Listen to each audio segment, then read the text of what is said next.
ये एक मजेदार कहानी जहाँ संस्कारी बहू और शातिर चोर के बीच की लक्ष्मण रेखा थोड़ी धुंधली है।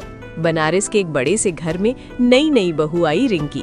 रिंकी देखने में बिल्कुल गिल्ली मिट्टी जैसी भोली, सर पर लंबा पल्लू और हर बात पर जी माँ जी कहने वाली।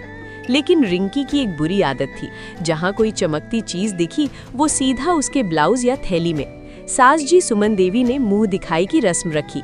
पड़ोसन ने सोने का एक सिक्का दिखाया। सुमन देवी बड़े गर्व से बोली, हमारी बहू तो बिल्कुल लक्ष्मी है। लेकिन जैसे ही पड़ोसन ने चाय पीने के लिए कप उठाया, सिक्का गायब। रिंकी बड़े मासूमियत से बोली, माँ जी, लगता है हवा से उड़ गया होगा। सुमन देवी ने सोचा, सोने का सिक्का हवा से कैसे उड़ेगा, मगर नई बहू थी तो चुप रही। अगले दिन सुमन देवी ने अपना कुंदन का हार साफ करके मेज पर रखा। 2 मिनट के लिए किचन में गईं, वापस आई तो हार गायब।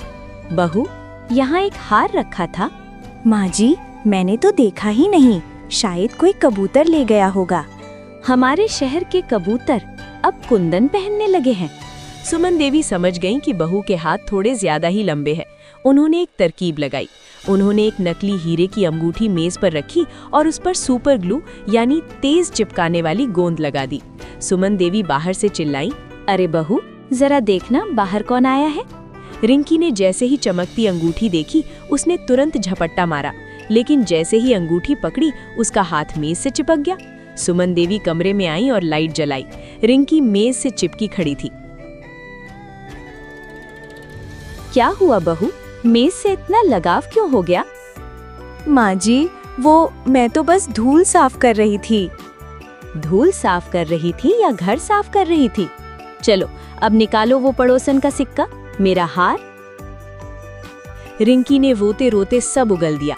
सुमन देवी ने उससे सारी चीजें वापस ली और सजा के तौर पर 1 महीने तक घर की चौकीदारी करने की जिम्मेदारी दे दी। अब रिंकी चोरी करना तो दूर, किसी की गिरी हुई सुई को भी हाथ लगाने से डरती है।